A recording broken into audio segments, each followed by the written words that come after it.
Je vous propose un nouveau tutoriel sur EBP Gestion Commerciale Pro 2016 sur les informations société. C'est le premier tutoriel qu'il faut vraiment absolument, je dirais, regarder pour vraiment bien, je dirais, mettre en place votre dossier sur EBP Gestion Commerciale.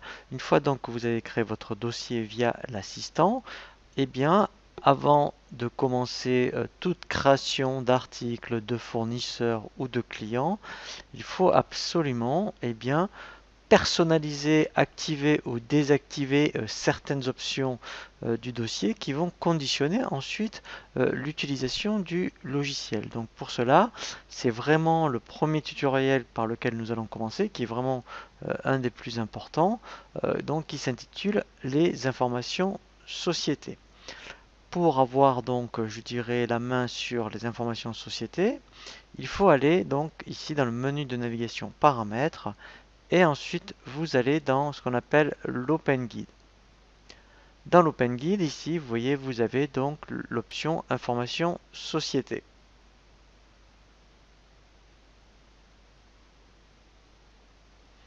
Nous allons voir donc les options de toute l'arborescence qui se présente à gauche. Alors déjà, c'est important de revenir sur les informations société quand par exemple, eh bien, à la création du dossier, vous n'avez pas renseigné, je dirais, toutes les informations administratives. C'est ici que vous pourrez le faire. C'est également intéressant le jour où bien vous déménagez, où il y a un changement au niveau juridique, eh bien il faudra absolument revenir dans les informations société et dans coordonnées pour ici faire les modifications. Ensuite donc vous avez l'option identification. Donc là c'est vraiment des informations d'ordre juridique sur le SIRET, le code APE, le RCS, le capital. Donc c'est très important parce que toutes ces informations ensuite vont se retrouver sur vos documents de vente. Ensuite, les informations de TVA. Donc là, on l'avait vu à la création du dossier pour tout ce qui est numéro de TVA Intracom. Mais si vous ne l'aviez pas indiqué, vous voyez, c'est à ce moment-là que vous l'indiquez. Donc là, bien sûr, vous indiquez votre taux de TVA à 20% et vous indiquez si vous êtes bien au débit ou aux encaissements en fonction de l'activité de votre entreprise. Il y a maintenant donc une première nouveauté sur les versions 2016, c'est la déclaration d'échange de biens. Donc vous allez indiquer ici vraiment les informations pour la personne à contacter pour la DEB, hein, donc dans votre société, et votre numéro d'habilité. Donc ça en fait c'est un numéro sur 4 caractères. Donc là il faudra l'indiquer. Alors, si vous n'êtes pas concerné, bien sûr, hein, vous pouvez passer vraiment cette option. Le logo, très important. C'est ici que donc je vous conseille de le faire dès le début d'ailleurs. Quand vous voudrez donc ensuite éditer des devis, des commandes, des BL ou des factures avec votre logo, il faut absolument qu'il trouve votre logo ici. Donc ici, en fait, vous faites importer. Et ensuite, après, eh bien, vous allez dans votre ordinateur et au niveau image, voilà. Donc après, vous allez chercher votre logo. Voilà, donc après ici, il va l'indiquer et il va le redimensionner, vous verrez, ne vous inquiétez pas, lorsqu'on verra la personnalisation des documents tout seul.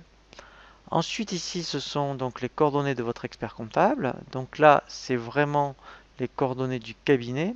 Et là, c'est le contact, c'est vraiment le nom de votre expert comptable, voire du collaborateur qui s'occupe de votre dossier. Ensuite, nous avons donc les options comptables. Voilà, donc là, en fait, tout est activé par défaut. Et donc là, je vous conseille de ne rien désactiver. Ensuite, on verra justement, donc là aussi, il y a une nouveauté sur la version de 2016, puisque les nomenclatures reviennent, je dirais, donc comme fonctionnalité. Donc ça, c'est vraiment très très intéressant. Donc ici, en fait, voilà, c'est par rapport aux écritures déséquilibrées, puisque vous pourrez faire après le transfert en compta.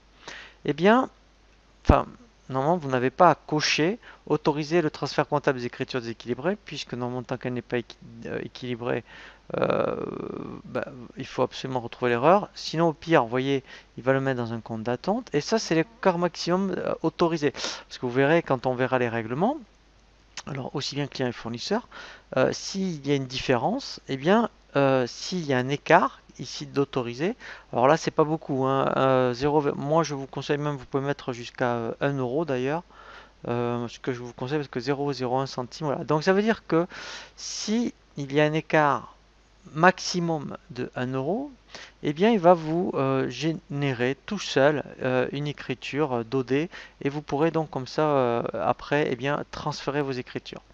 Ici, c'est pour la longueur des comptes. Donc, on verra, eh bien, quand pour après en comptabilité pour changer la longueur, parce que c'est vrai que, alors, juste vous expliquer les termes. Longueur compte hors tiers, ben, comme son nom l'indique, ce n'est ni les clients ni les fournisseurs. Donc, ce sont surtout ce qu'on appelle les comptes 6 et 7. En règle générale, c'est vrai que c'est plutôt une longueur de 6. Il y en a largement assez, et vous pouvez même cocher compléter à droite par des zéros. Par contre, il faut faire attention, hein, si vous avez la compta, qu'est-ce qui a été paramétré sur la compta, hein. Là, je précise, je n'ai que la GESCOM par exemple, hein, et je ne l'ai pas lié avec la compta. Sinon, ici, il faut faire d'abord attention, voir ce qui a été fait en compta, et il faut qu'entre la compta et la GESCOM, ça soit pareil. Sinon, vous allez avoir des problèmes de ce qu'on appelle de synchronisation. Ensuite, pour la longueur des comptes clients et fournisseurs, je vous conseille de laisser 15. Comme ça, ben, si vous avez des noms de fournisseurs et clients qui sont relativement longs, bien, vous, en comptabilité, ben, au moins, il va bien créer les comptes. Et la longueur des autres tiers, bon, 15, ça fait beaucoup. C'est tous les comptes de TVA. Donc, sincèrement, 6, ça suffit. Voilà, et vous pouvez même cocher, compléter à droite par des zéros. Voilà, donc là, en règle générale, voilà ce que l'on fait pour tout ce qui est formatage des comptes. Donc on verra la partie analytique, puisque là c'est vraiment très très particulier, hein, l'analytique sur la gestion commerciale. Et ici voilà, vous voyez vous avez les périodes comptables, donc là c'est vous voyez l'exercice courant est 2015, voilà, et donc après, eh ben, alors on peut cocher comme ça, et en plus ce qui est intéressant c'est qu'on peut, quand on coche, alors quand on démarre on n'a pas de raison, hein, et après on peut créer même les nouveaux exercices. Alors, pour l'instant même, vous pouvez laisser griser, vous démarrez en 2015, alors voilà, et lui va générer n plus 1. Voilà, donc ça c'était pour les options générales. Pour la partie tiers, donc là, en fait, voilà, donc là, on peut choisir. Alors, moi, je vous conseille pas trop, en fait, de laisser le code tiers, parce qu'en fait, code tiers, c'est quand vous écrivez une fiche client, il va mettre CL quelque chose. Alors déjà, c'est pas très parlant. Si vous avez un client qui s'appelle Dupont, il vaut mieux qu'il mette 411 Dupont. Donc dans ce cas-là, prenez racine plus non tiers. Donc là, c'est pareil pour les clients douteux. Alors les clients douteux, c'est quand on a des risques éventuellement d'impayés. Donc prenez pareil un non tiers et faites la même chose donc du coup pour les fournisseurs. Donc là prenez non tiers.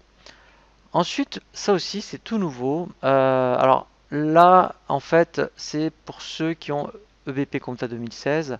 Eh bien il y a ce qu'on appelle une gestion des comptes auxiliaires. Si vous la cochez, en fait il va créer un plan comptable auxiliaire pour les clients et fournisseurs. Voilà, donc vous voyez si on le coche, voilà, après ici, voilà, il active le C pour client.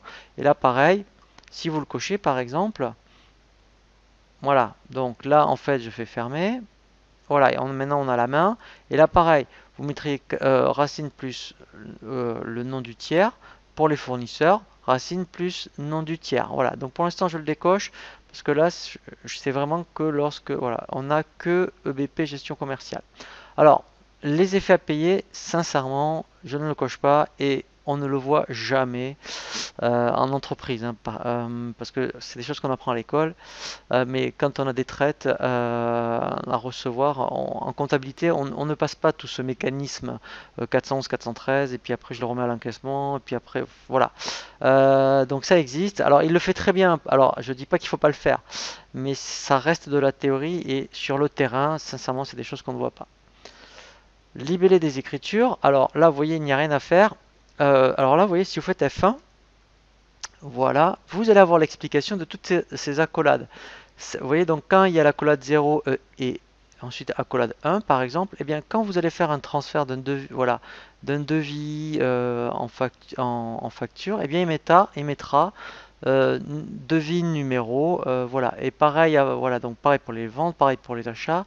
Ça, c'est pour les règlements. Donc voilà, donc en fait, toutes ces accolades remplacent des noms de champs. Voilà. En règle générale, on n'a pas de raison ici de toucher ce qui est déjà proposé par défaut.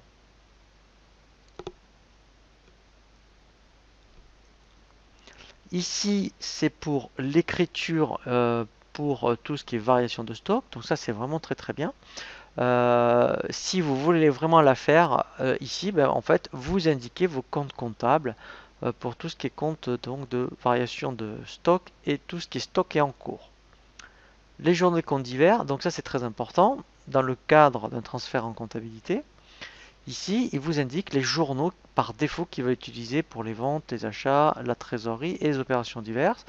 Voilà, donc si vous avez oui, des codes journaux particuliers au lieu de VE, par exemple vous mettez VT, ben là vous mettrez VT. Pareil pour AC, si vous mettez HA par exemple. Voilà, comme ça au moins, ben, quand vous ferez un transfert en compta, eh bien, il ira dans les bons journaux. Là, ce sont pour les écritures d'acompte, donc là on n'a pas de raison de toucher. Là, c'est pour les écarts de règlement, donc là on laisse par défaut. Et là, en fait, voilà, alors ça aussi c'est pareil, je ne le coche jamais. C'est On l'apprend à l'école, hein, comptabiliser une remise, mais très sincèrement, autant les escomptes, c'est obligatoire, hein, parce que c'est financier.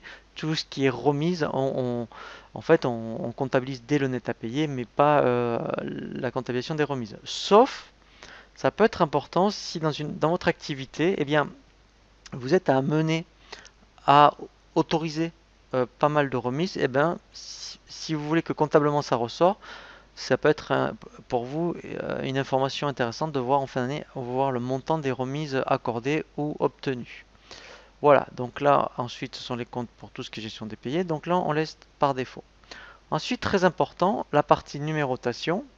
Donc là, c'est pour la numérotation des ventes. Alors, là, une nouveauté également dans la gestion. On verra pour les numéros de série. Donc pour l'instant, ça, c'est quelque chose que je mets de côté.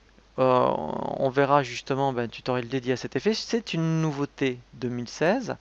Ici, ce qui est très important, voilà, c'est puisque je suis sur la partie vente, les numéros qu'il va mettre pour les devis, les factures, les BL. Alors, si vous êtes en création de société, eh bien, vous pouvez laisser donc ce qu'il va proposer par défaut. Sinon, si vous êtes en reprise, donc vous aviez soit un autre logiciel de facturation ou vous faisiez la facturation sur Excel ou Word et vous aviez un numéro, ici il faudra mettre le dernier numéro utilisé pour que lui puisse bien repartir. Voilà. C'est pour ça que c'est très très important. Pareil donc pour les achats. Alors là, en principe, on laisse le numéro que EBP va vous proposer.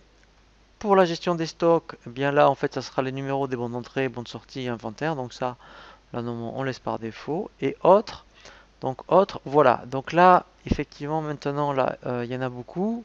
Et là, il y a beaucoup de nouveautés. Vous avez par contre toutes ces informations si dans les fonctionnalités disponibles ou la création du dossier, vous avez dit que vous avez besoin des gammes. Si vous n'avez pas besoin des gammes, je vous rassure, tout ça, vous ne l'aurez pas. Donc là, en fait, ça, en fonction, alors on verra par rapport aux gammes, et bien quand vous créez un article, donc lui mettra, donc ça c'est parce que là il y a déjà eu, je dirais un jeu d'essai, mettra VOIT, voilà, et placer la troisième. Et après, vous voyez, pour la gamme, l'article, voilà, donc là ça sera un compteur, donc là il mettra AG01, et voilà, et etc., etc. Alors, je précise, si vous n'avez pas coché l'option gamme, cette partie-là, vous ne l'aurez pas. Ensuite, après, on revient, je dirais, sur de la codification classique. En fait, pour faire bref dans un premier temps, ce que vous allez surtout avoir, regardez, c'est la codification des articles, des clients, des fournisseurs. Eh bien, si vous voulez que ce soit vous-même qui ait la main sur le code de la fiche client ou du fournisseur, eh bien, vous décocherez utiliser le compteur. Voilà, donc là, après pareil. Alors, là, pour l'instant, on est en phase de démarrage. Donc, au niveau des informations de société, on va surtout regarder cette partie-là. Vous pouvez très bien laisser par défaut utiliser le compteur et décocher uniquement, par exemple, utiliser le compteur pour tout ce qui est famille article, sous-famille, article. Pour les clients, si vous voulez, par exemple, que ce soit, voilà, vous voyez, donc là, c'est décoché, que ce soit vous qui ayez la main sur la création des codes articles. Pareil pour les fournisseurs. Donc, dans ce cas-là, vous le décochez. Au niveau des articles, alors là, ça sincèrement, ça sert à rien. Enfin, je suis un peu dur, mais ça sert à rien. Parce que si vous laissez tous ces pourcentages, là ils ont repris une fonctionnalité qui existe dans le BP bâtiment, et bien quand vous créez un article, en fonction des taux, les pourcentages, il va vous créer directement un prix d'achat avec un prix de vente. Voilà, donc c'est plus embêtant qu'autre chose. Donc là, je vous conseille de tout mettre à zéro. Voilà. Sinon, à chaque fois que vous allez créer un article, voilà, il va vous faire des calculs par rapport au prix de vente et au prix le prix d'achat. Alors, par contre, donc, voilà, donc là on précise, admettons que en fonction de l'activité, si vous êtes sur du bien ou du service, donc si vous êtes une entreprise de négoce, eh bien l'essentiel de vos articles par défaut seront bien, sachant qu'on peut très bien avoir des articles de service, hein, ça il n'y a pas de problème. Donc vous demandez à contrôler les stocks par défaut.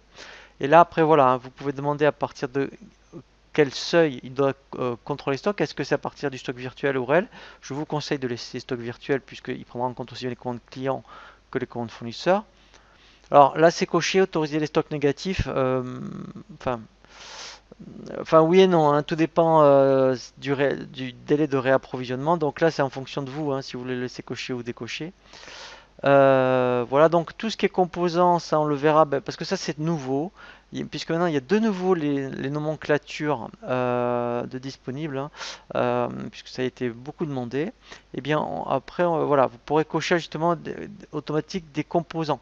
C'est-à-dire qu'en fonction de quand vous avez, enfin, il faut avoir besoin des nomenclatures, hein. C'est pour ça qu'au début je veux pas trop vous noyer avec beaucoup d'infos, mais on peut ajuster automatiquement les quantités des composants pour les nomenclatures. Voilà, donc on peut autoriser, si vous le cochez, les livraisons et réceptions partielles des nomenclatures. Là, on est encore dans les nomenclatures. Voilà, et là, c'est pour les codes articles sur 40 caractères. Voilà, c'est effectivement par rapport au code barre. Alors, après, il y a une gestion des gammes. Donc, moi, je l'ai là parce que je l'ai coché. Voilà, donc là, on peut tout laisser par défaut. Ensuite, voilà, donc là, tarif et promotion, donc aussi bien, vous voyez, pour les clients et fournisseurs. Donc, vous voyez que là, c'est très très complet hein, en termes de tarification. Et ici, c'est les priorités. Qu'est-ce que je dois prendre d'abord? Donc, là, si vous mettez un pourcentage, par exemple, dans la fiche client, c'est la première chose qu'il ira appliquer. Alors, il faut faire attention parce qu'après, on peut tout cumuler. Donc, après, quand vous aurez un prix de vente, vous ne saurez même plus trop, si vous avez trop de remise à droite et à gauche, vous serez plus. Donc à un moment donné, quand on verra bien les tutoriels sur tout ce qui est tarification et promotion, on va quand même se limiter à certaines remises, parce que sinon, vous voyez, vous avez 7 seuils de remise, et après, à un moment donné, on ne sait plus trop si le prix affiché est cohérent ou pas. Et vous avez la même chose pour les fournisseurs. Ensuite, par rapport aux documents de vente, voilà, donc là, en fait, c'est par rapport à des messages.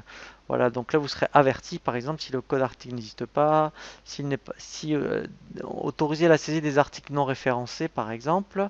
Voilà, donc si vous autorisez la facturation TTC, si par rapport aux acomptes, si vous cochez, vous voyez, document d'acompte sans TVA, eh bien, si vous voulez pas qu'il y ait la TVA à l'acompte, mais qu'à la facture finale, dans ce cas-là, il faut cocher document d'acompte sans TVA. Ici, c'est pour la durée de validité des devis, vous pouvez l'augmenter.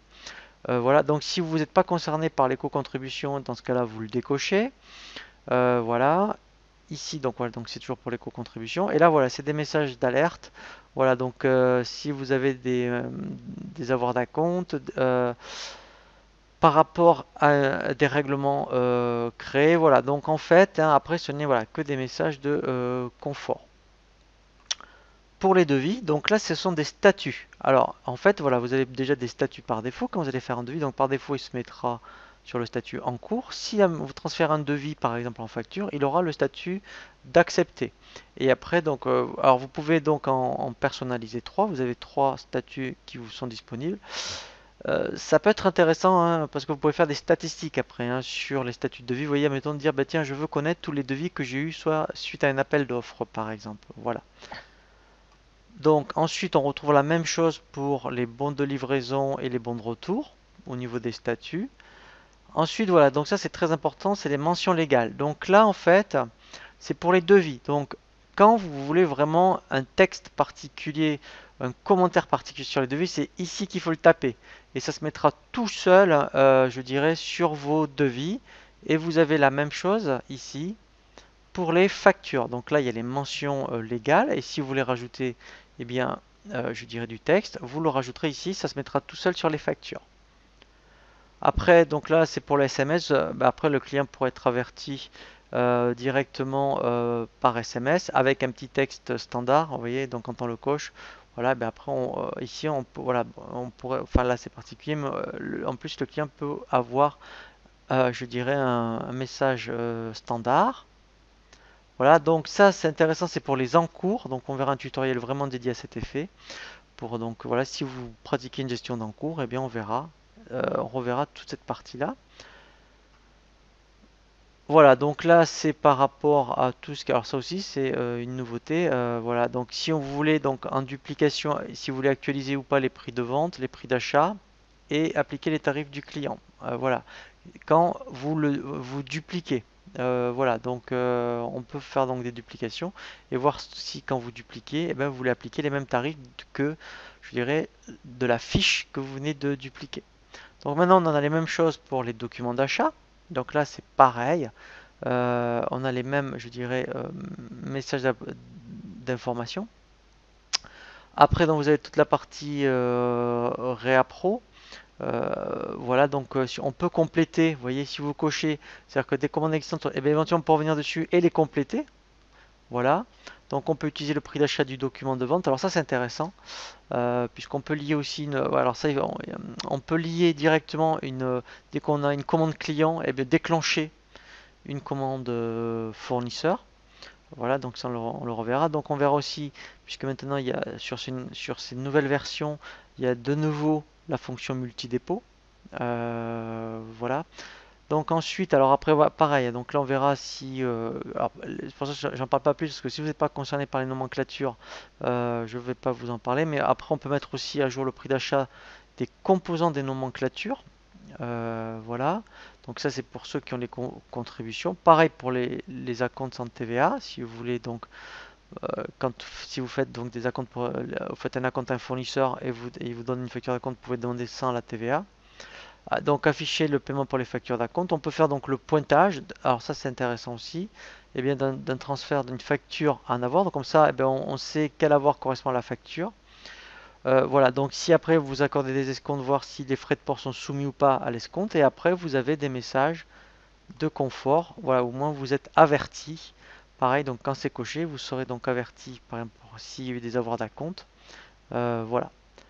Pour les demandes de prix, alors les demandes de prix, c'est les devis. Hein, on appelle ça donc demande de prix chez les fournisseurs. Donc pareil, vous avez des statuts. Vous avez également des statuts pour tout ce qui est bon de réception, bon de retour. Et pareil, là c'est aussi intéressant alors pour les encours quand vous êtes chez un fournisseur. Parce qu'au moins ça vous permet, vous aussi, de contrôler votre propre encours que vous avez chez les fournisseurs. Pour savoir si en fait, si le fournisseur vous dit vous avez dépassé l'encours ou vous en êtes à temps au niveau de l'encours, ben, ça vous permettra de contrôler si c'est exact ou pas. Voilà, donc pareil pour l'avancée. Là, donc là, on peut dupliquer aussi pareil hein, par rapport à actualiser les prix d'achat et les tarifs fournisseurs. Pour les règlements, donc là, voilà, donc là, par défaut, bah, vous indiquez votre mode de règlement. Donc là, par exemple, c'est chèque. Ici, vous allez créer votre banque. Donc là, ça va être déjà fait, mais ici, en fait, hein, vous ferez ajouter. Voilà. Donc, alors, vous mettez le code donc BP, enfin, si vous êtes à la BPA, vous mettrez BPA. Ici, vous mettez Banque Populaire. Ici, comptabilité, vous mettez le code journal par rapport à la banque. Hein, donc BP, BQ par exemple. Vos numéros de compte. Et ici, votre RIB. Alors, c'est très important si après vous voulez générer des fichiers de virement. Donc après, vous voyez, mettons, donc, on arrive à ce résultat-là. Voilà. Donc là, il y a les coordonnées de la... Voilà. Ici, donc, c'est le code journal BP, les codes bancaires, voilà. Et après, alors voilà, donc là, ça n'a pas été indiqué, mais après, on indique ici le RIB. Et après, même, donc si vous voulez générer des fichiers CEPA, ici, vous cochez formater le fichier CEPA. Voilà. Ensuite, là, c'est pour donc tout ce qui est relance. Voilà, donc là, après, eh bien, il y a un modèle de relance. Voilà. Alors, vous pouvez même dire, vous voyez, si vous voulez systématiquement l'aide de relance avec les pénalités, eh bien par défaut, vous pouvez mettre celui-ci. Sachant qu'après, dans les fiches clients, on peut changer. Hein, mais par défaut, voilà, vous pouvez choisir ici le type de lettre de relance que vous voulez. Voilà, donc ici, pareil, par rapport à tout ce qui est relance téléphonique. Et ici, vous pouvez dire déjà à partir de combien de jours après l'échange ça peut être déclenché. Donc là, c'est 5 jours. Vous pouvez mettre 5, 10, 15, voilà. Vous pouvez dire cocher envoyer par mail par défaut. Voilà, ou que, en fait, voilà, elle est envoyée par mail dès le deuxième niveau. Voilà. Alors, vous pouvez choisir de ne pas incrémenter les niveaux, voilà, ou de prendre en compte les avoirs non pointés. Et ça, c'est très intéressant, c'est pour les pénalités de retard. Donc là, il y a l'indemnité de forfaitaire qui est de 40 euros. Et là, ça c'est intéressant parce que lui derrière, il est capable aussi de générer une écriture, voilà, et de calculer. Donc là, si vous indiquez un taux de pénalité, quand vous faites une lettre de relance avec pénalité, de calculer. Donc il mettra bien sur le courrier en plus les pénalités de retard qu'il a appliquées. Voilà, donc ça c'est vraiment très très intéressant. Ensuite, c'est pour les documents de stock. Voilà, donc ça, alors on verra quand on fait un inventaire, par défaut, s'il y a des écarts. Donc là, c'est des libellés qui sont reparamétrables, hein. On peut mettre, donc c'est pour justifier pourquoi il y a un écart entre votre stock physique et le stock dans la machine. Voilà. Et ici, donc là, c'est le nombre, vous voyez, de lignes pour l'inventaire, donc 25 000. Voilà. Ici, bande de sortie, donc pareil, vous avez des statuts pour justifier pourquoi un article, admettons, était sorti du stock.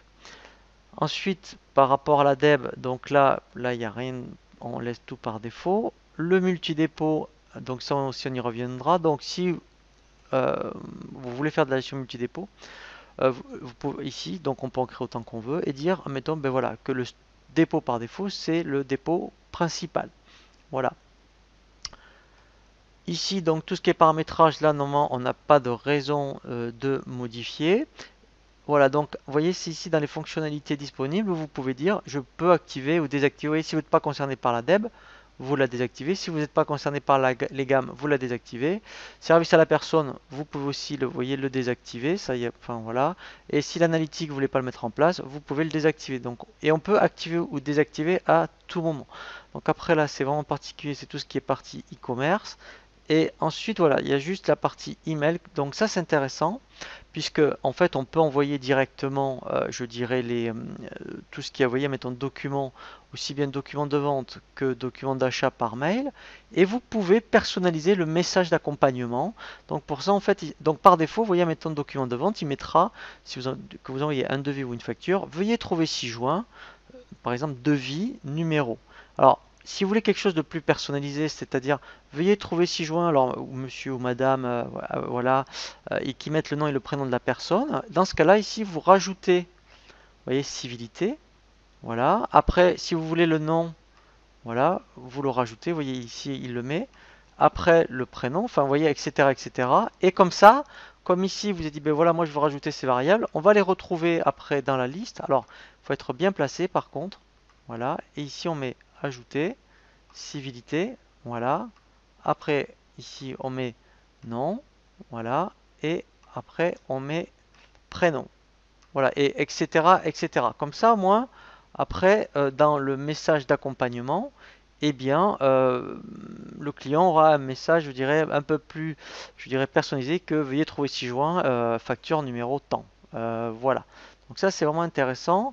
Voilà. Et après, pareil, hein, pour tout ce qui est email. Alors là, c'est ensuite, après, quand vous faites, vous voyez, envoyer un email, dès qu'il y a des regroupements de devis en BL, comme tout à l'heure pour les SMS, on peut mettre comment ça s'appelle, un message, je dirais standard. Voilà. Voilà, donc ça existe. Hein, pareil pour les commandes en BL. Voilà, donc vous avez la même chose pour les achats. Mais dans un document, ça peut être intéressant. Hein, voilà, si vous utilisez la fonction envoyer email, ben, au moins le client aura quelque chose de plus personnalisé. Donc là, pareil, les relances. Donc même principe. Alors là, c'est les relances quand vous les envoyez par mail. Dans ce cas-là, vous faites ajouter et vous rajoutez toutes les variables que vous avez besoin. Et puis après, vous voyez, donc ça, c'est le message standard et vous le personnalisez. Voilà, donc là, en fait, quand on en est là, voilà, donc là, on a vraiment terminé le paramétrage des informations société. Alors, il faut vous dire que tout ce qu'on vient de voir, normalement, vous le faites une fois, hein, et puis après, en principe, on n'y revient plus, sauf grosse modification quand il y a un changement d'adresse ou au niveau juridique, hein, il y a quelque chose qui change.